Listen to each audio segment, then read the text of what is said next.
Assalamualaikum warahmatullahi wabarakatuh.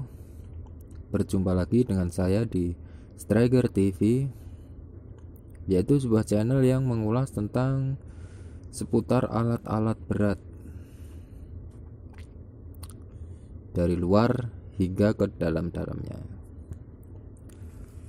Oke, untuk pertemuan kali ini yang akan saya jelaskan adalah tentang ini adalah cara kerja cooling system engine, yang mana sistem yang akan saya jelaskan adalah sistem engine diesel, karena sebagian besar alat berat menggunakan engine diesel. Nah, cooling system sendiri adalah proses sirkulasi air pendingin yang berfungsi untuk mendinginkan komponen-komponen engine. Seperti yang kita tahu, saat kita beroperasi pastinya engine akan panas. Nah, belum melanjut ke video, ke penjelasan, jangan lupa untuk support saya, bantu saya untuk mengembangkan channel ini. Caranya sangat mudah, yaitu dengan klik subscribe, like, dan juga share atau bagikan, agar saya lebih semangat lagi dalam membuat konten-konten selanjutnya. Nah, langsung saja kita masuk ke pokok bahasan ini ya. Nah, ini adalah gambar bagan yang akan saya jelaskan, yaitu bagan tentang cooling system ini ya. Nah, ini sebenarnya sangat simpel sekali ya, mungkin akan sangat cepat saya menjelaskannya. Oke, yang pertama adalah radiator. Nah, radiator sendiri adalah sebagai tempat penampungan air pendingin engine dan sebagai tempat mendinginkannya. Nah, jadi di sini tempat penampungannya sekaligus tempat mendinginkan air yang telah bersirkulasi ya. Tentunya air akan panas, air radiator ya. Seperti yang kita ketahui, air radiator setelah operasi akan terasa panas. Nah, itu akan didinginkan dengan media fan atau kipas ini. Jadi kipas ini akan menyembur ke sirip-sirip radiator ini sehingga air akan menjadi dingin. Nah, selanjutnya air yang di radiator ini akan dipompa menggunakan water pump untuk menyuplai air pendingin engine dengan tekanan dari radiator ke sistem-sistem yang perlu didinginkan. Nah, sistem apa yang perlu, komponen apa yang perlu didinginkan, antara lain yaitu oil cooler. Nah, oil cooler ini berfungsi untuk mendinginkan oil engine. Nah, oil engine itu akan didinginkan di sini dengan media air radiator ini. Nah, setelah itu air akan mendinginkan ruang bakar, ke area piston, silinder liner atau water jacket dari bagian luarnya ini.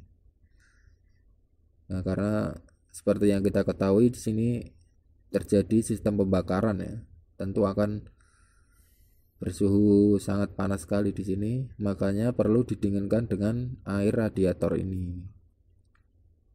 Nah, setelah itu air masuk ke water manifold.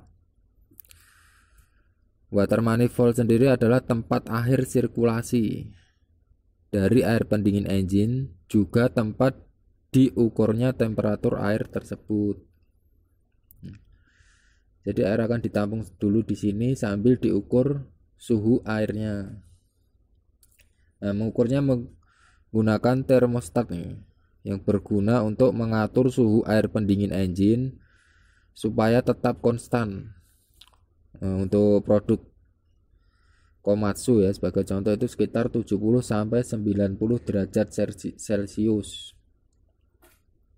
Nah, jika suhunya masih antara itu, dia akan muter lagi ke sistem sini kembali ke oil cooler, terus kembali ke cylinder liner tadi, water jacketnya akan mendinginkan lagi sampai masuk ke water manifold lagi. Nah, apabila suhunya sudah melebihi 90 derajat, maka dia akan masuk lagi ke radiator. Akan masuk ke radiator sini untuk didinginkan lagi menggunakan kipas ini. Nah, dan selanjutnya ini ada corrosion resistor, berfungsi untuk sebagai bahan anti karat yang dicampurkan ke air radiator guna untuk mencegah karat ya dalam sistem ini.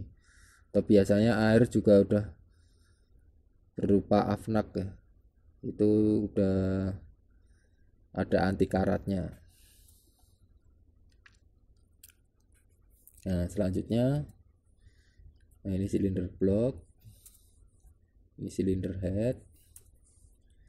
Nah, di sini ada water temperature gauge, water temperature gauge, bacanya gauge, untuk mengetahui suhu atau ya suhunya.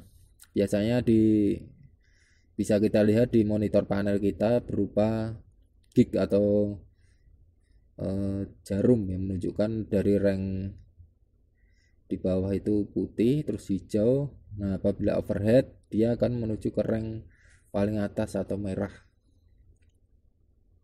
Nah,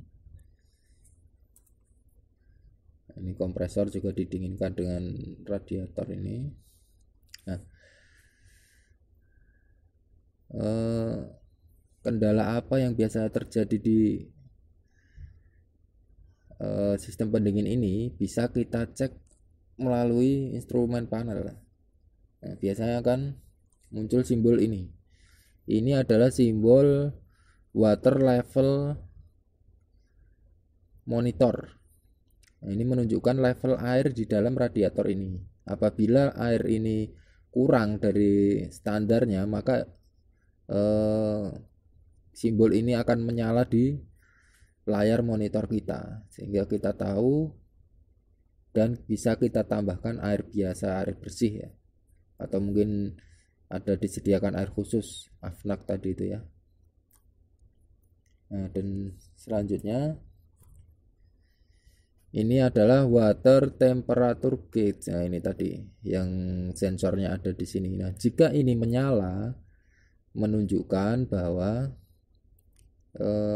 engine ini overhead karena suhunya terlalu tinggi. Mungkin kita terlalu memaksakan bekerja terlalu mungkin di material yang keras, kita paksakan untuk garuk terus tanpa ada jeda untuk istirahat, ini bisa overhead. Nah, apa yang dilakukan jika ini terjadi? Yaitu kita idlekan engine, jangan langsung dimatikan ya. Kita idlekan dulu kurang lebih sekitar 5 menit sampai gig yang ada di monitor kita itu turun ke rank hijau. Karena jika ini muncul pasti ada di rank merah ya. Nah, itu perlahan akan muncul di rank hijau. Jika sudah, bisa kita matikan, bisa kita cek apa mungkin ada kebocoran di hose ini ya biasanya, atau di water pumpnya yang bocor. Nah, mungkin bisa juga ini di fannya ini yang tidak muter, atau karena fan beltnya putus atau gimana, yang masih menggunakan fan belt bisa saja ini putus, sehingga kita bisa cek di sana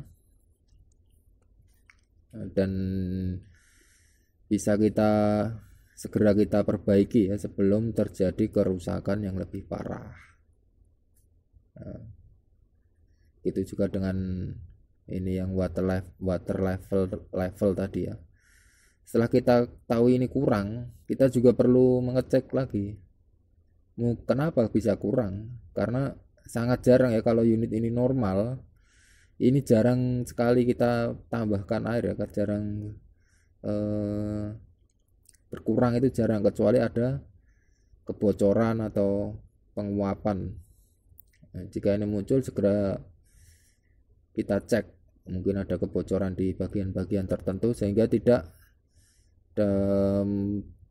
menimbulkan kerusakan-kerusakan yang lain ya, karena kita tidak rutin mengecek. Oke, mungkin sekian dulu video kali ini, semoga bermanfaat dan bisa menjadi ilmu bagi kita semua. Apabila ada kekurangannya saya mohon maaf. Jangan lupa untuk tulis di komentar ya apa yang kurang atau yang ada yang ditanyakan. Jika ada masukan saya akan berterima kasih atas masukannya ya. Itu juga bisa menjadi tambahan ilmu bagi saya. Tentu saja jangan lupa saya ingatkan kembali untuk klik subscribe, like, dan juga share ke teman-teman kalian ya. Bisa share di Facebook atau di ya grup-grup yang lainnya. Sekian, terima kasih. Assalamualaikum warahmatullahi wabarakatuh.